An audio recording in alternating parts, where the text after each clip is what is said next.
Class 12 का topic polymer जिसका part number 11 हम कर रहे हैं, जिसमें हमारा जो टॉपिक चल रहा है वो है औद्योगिक महत्व के बहुलक, जिसके अंदर हमने पॉलीथीन कर लिया। अब उसके बाद में हमारा जो अगला टॉपिक आता है वो है पॉलीवाइनिल क्लोराइड। और पॉलीवाइनिल क्लोराइड की जो एकलक इकाई होती है, एकलक इकाई वो है वाइनिल क्लोराइड। कौन सी है? Vinyl chloride.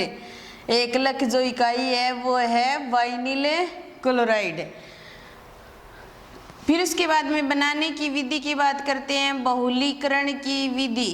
बहुलीकरण की विधि इसको बनाते कैसे हैं? पॉलीवाइनिल क्लोराइड लेकर के पॉलीवाइनिल क्लोराइड कैसे बनाएंगे? जैसे हमारे पास CH2 डबल बॉन्ड CH और इसके साथ कुछ जुड़ा हो तो वो वाइनिल को शो करेगा। और वाइनिल क्लोराइड की जो N एकलक इकाई हम काम में लेंगे, यहाँ N लगा देंगे तो N एकलक इकाई बहुलीकरण की प्रक्रिया के दौरान डबल बॉन्ड सिंगल बॉन्ड में चेंज हो जाएगा। CH2 और ये सिंगल बॉन्ड CH और यहाँ सिंगल बॉन्ड बन जाएगा और यहाँ आ जाएगा ClN। ये N एकलक इकाई पीछे N लग गया तो पोली बन गया। बहुत सारी एकलक इकाइयाँ जुड़ी हैं तो इसको बोलेंगे पॉलीवाइनिल क्लोराइड। क्या बोलेंगे? पॉलीवाइनिल क्लोराइड। अब देखिए, वाइनिल क्लोराइड से हमने क्या बना लिया? पॉलीवाइनिल क्लोराइड बना लिया। वाइनिल क्लोराइड से पॉलीवाइनिल क्लोराइड बना लिया। ये जो रिएक्शन करते हैं इनके नीचे नाम लिखना बहुत ज़रूरी है। हर रिएक्शन के नीचे नाम लिखना चाहिए। उसके बाद में हम पॉलीवाइनिल या PVC के गुणों की बात करते हैं। पहला गुण आता है इसका, यह एक चमकीला दृढ़ बहुलक है। यह एक चमकीला दृढ़ बहुलक है। ठीक है। दूसरा, ये कार्बनिक विलायकों में अविलयशील होता है। कार्बनिक विलायकों में अविलयशील होता है। कार्बनिक विलायकों में क्या होगा? अविलय होगा। या फिर अपने कह सकते हैं कि किसी भी विलायक के अंदर विलयशील नहीं होगा। तो अगर हम यहाँ पर कीटोन व कार्बन डाइसल्फाइड, कीटोन व कार्बन डाइसल्फाइड, कीटोन व कार्बन डाइसल्फाइड का बना हुआ विलायक ले लें और उस विलायक के अंदर क्या मिला दें? PVC मिला दें, पॉलीवाइनिल क्लोराइड मिला दें, तो इसके अंदर ये क्या हो जाएगा? विलय हो जाएगा। पॉलीवाइनिल क्लोराइड जो है वो इसके अंदर विलय हो जाएगा। तो हमने क्या किया? वाइनिल क्लोराइड से पॉलीवाइनिल क्लोराइड बनाया। एक चमकीला दृढ़ बहुलक माना जाता है, कार्बनिक विलायकों में अविलय होता है। लेकिन अगर कीटोन और कार्बन डाइसल्फाइड का बना हुआ विलायक ले लें और उसके अंदर PVC मिलाएं तो वो क्या हो जाएगा? विलयशील हो जाएगा। उसके बाद में इसके उपयोग की बात करते हैं। इसके जो उपयोग है वो सबसे महत्वपूर्ण उपयोग है। सबसे ज़्यादा काम में आने वाला बहुलक माना जाता है। सबसे सस्ता बहुलक है। अब सस्ता है तभी सबसे ज़्यादा काम में आता है। तो PVC जो है पॉलीवाइनिल क्लोराइड क्या है? एक सस्ता बहुलक है। क्या है? सबसे सस्ता बहुलक है। सबसे ज़्यादा उपयोग में आने वाला बहुलक है। सबसे ज़्यादा उपयोग में आने वाला बहुलक है ये। इसका जो उपयोग है वो कहाँ किया जाता है? पाइप बनाने में कर सकते हैं हम, चादरें बनाने में कर सकते हैं हम, पर्दे बनाने में कर सकते हैं, या फिर अन्य प्रकार की वस्तुएं बनाने में। मुख्य रूप से ये वस्तुएं बनाई जा सकती हैं इस PVC से। ये इसका सबसे पहला बहुलक का उपयोग है। पॉलीवाइनिल क्लोराइड सबसे सस्ता, सबसे ज़्यादा उपयोग में आने वाला बहुलक है और इससे पाइपें, चादरें, पर्दे, केबल भी बनाई जा सकती है। केबल भी बनाई जा सकती है इससे। तो इसीलिए सबसे ज़्यादा काम में आने वाला बहुलक माना जाता है। नंबर 2, पीबीसी का जो उपयोग है, दूसरा जो उपयोग है उसकी बात करते हैं। पीवीसी पॉलीवाइनिल क्लोराइड, मैं शॉर्ट में बोल रही हूँ इसको, लेकिन इसका पूरा नाम मैं बहुत बार बता चुकी हूँ, फिर बता रही हूँ। पॉलीवाइनिल क्लोराइड, पॉलीवाइनिल जो क्लोराइड है इसको क्या कर दिया जाए, या इसका क्लोरीनीकरण कर दिया जाए।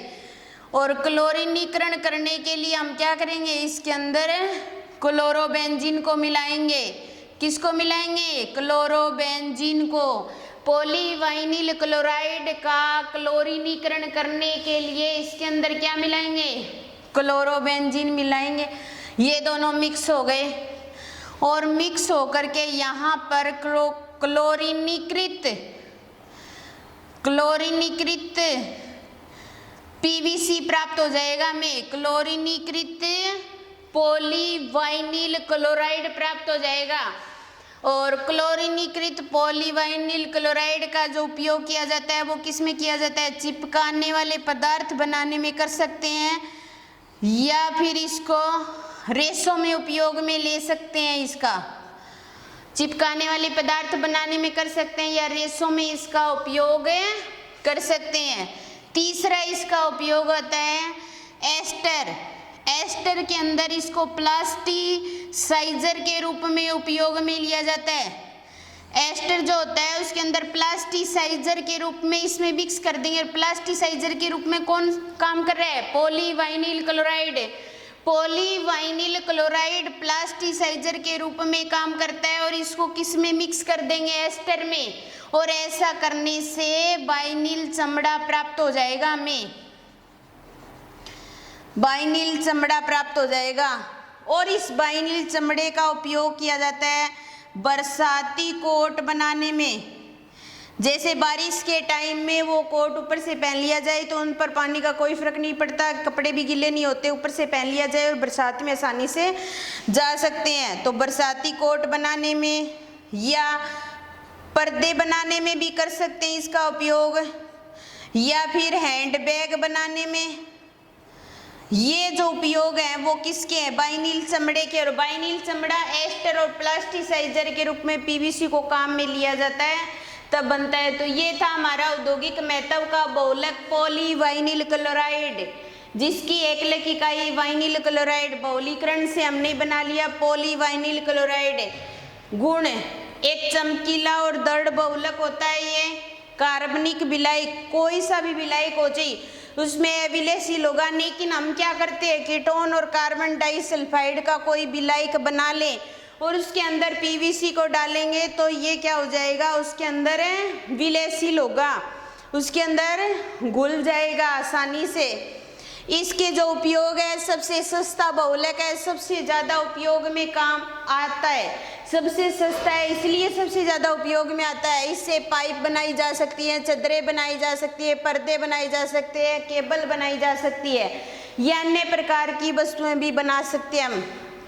पॉलीवाइनिल क्लोराइड का क्लोरीनीकरण कर दिया जाए तो वो क्लोरीनीकृत पीवीसी में बदल जाता है।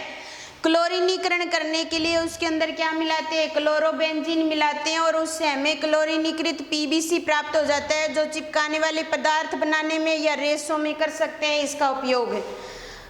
तीसरा उपयोग, एस्टर के अंदर प्लास्टिसाइजर के रूप में जो काम में लिया जाता है वो है पॉलीवाइनिल क्लोराइड। इससे वाइनिल चमड़ा प्राप्त होता है और उससे बरसाती कोट बना सकते हैं, पर्दे बना सकते हैं, हैंडबैग बना सकते हैं। ये सारी चीज़ें पॉलीवाइनिल क्लोराइड से बनाई जा सकती हैं या पॉलीवाइनिल क्लोराइड को उपयोग में लिया जा सकता है। ये हमारा 2 नंबर का जो बहुलक था, औद्योगिक महत्व का बहुलक। उसके बाद में तीसरा जो बहुलक आता है वो है पॉलीएस्टर। पॉलीएस्टर, तीसरा जो बहुलक है वो कौन सा है? पॉलीएस्टर। इसके अंदर क्या होते हैं? एस्टर ग्रुप होते हैं, बहुत सारे एस्टर ग्रुप, जिसको बोला जाता है COR ग्रुप। ये जो ग्रुप होते हैं वो कौन सा होता है? Ester group. जब बहुत सारे एस्टर ग्रुप मिल जाते हैं तो वो क्या बनता है? पॉलीएस्टर।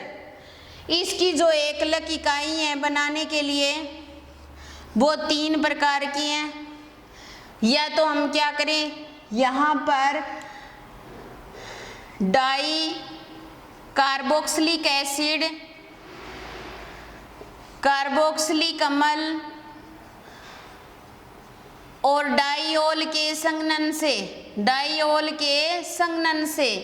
तो पहला तो हम क्या करें, डाई कार्बोक्सिलिक अम्ल और डाइओल ले लें, उनका संघनन करवाएं तो उससे बन सकता है।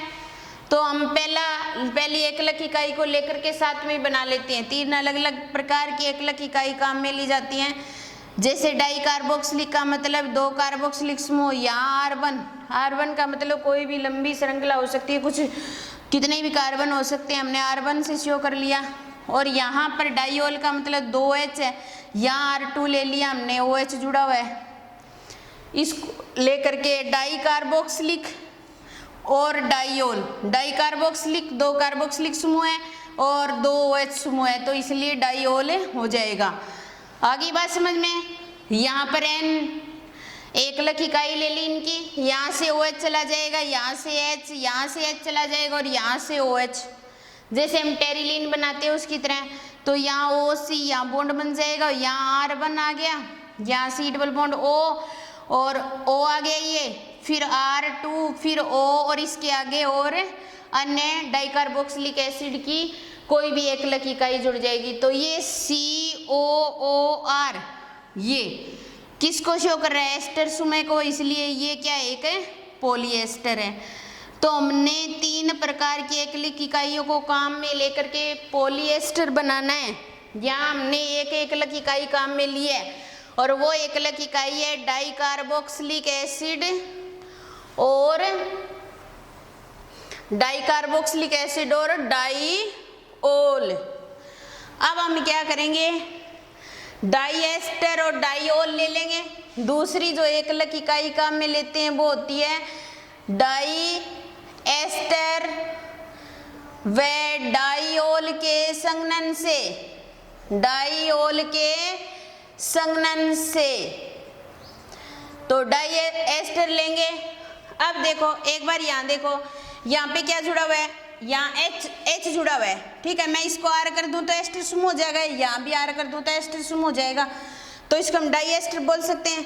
तो इसी प्रकार हमें वहाँ पर जो एकलक इकाई काम मिलेंगे वो डाइएस्टर हो जाएगी।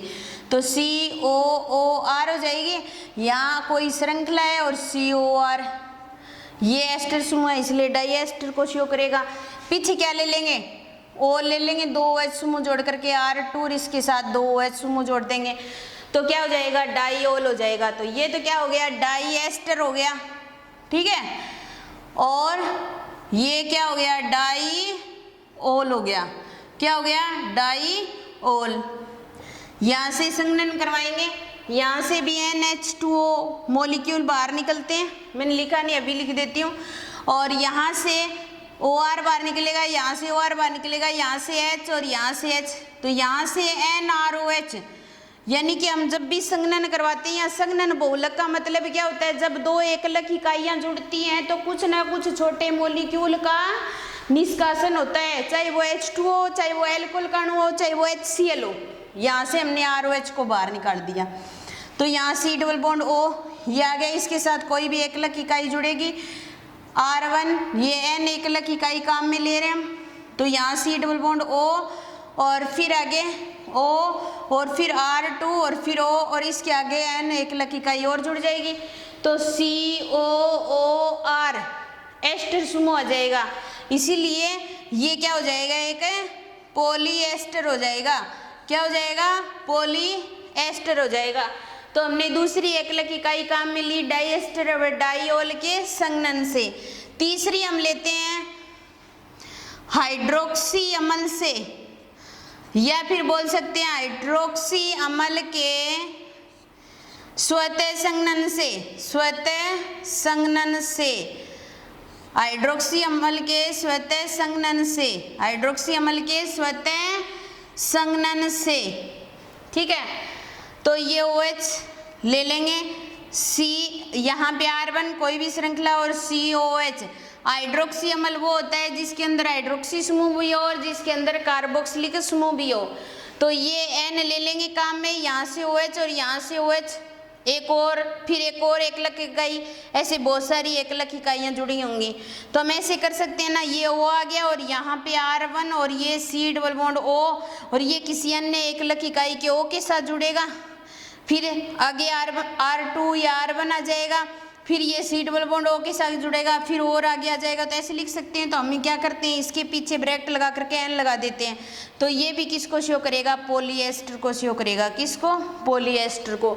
तो इस तरीके से हम पॉलीएस्टर को 3 एकलक इकाई काम में लेकर के बना सकते हैं डाइकार्बोक्सिलिक अम्ल व डाइऑल के संघनन से। तो डाइकार्बोक्सिलिक एसिड ले लिया, डाइऑल ले लिया, इनका संघनन करवाया, NH2 अणु बाहर निकल गए, क्या बन गया, पॉलीएस्टर बन गया। डाइएस्टर व डाइऑल के संघनन से, तो डाइएस्टर और डाइऑल दोनों का संघनन करवाया, H जो एल्कोहल का मॉलिक्यूल है वो बाहर निकल गया, पॉलीएस्टर बन गया। और हाइड्रोक्सी अम्ल के ऐसे बहुत सारे हाइड्रोक्सी अम्ल एक दूसरे के साथ संघनन करेंगे तो इससे भी क्या बन जाएगा, एस्टर या पॉलीएस्टर का निर्माण हो जाएगा। इसका जो पॉलीएस्टर का जो उपयोग होता है, इसका एक ही उपयोग है, कहाँ किया जाता है इसका उपयोग, कृत्रिम रेशे बनाने में। कृत्रिम रेशे बनाने में इसका उपयोग किया जाता है। जैसे टेरिलीन जो होता है वो भी एक पॉलीएस्टर होता है, इसी का समूह होता है, उसके अंदर भी एस्टर समूह प्रेजेंट होता है, तो ये भी एक पॉलीएस्टर है। और टेरिलीन हो गया या नाइलॉन हो गया या फिर डेक्रोन हो गया, टेरिलीन डेक्रोन का नाम एक ही है।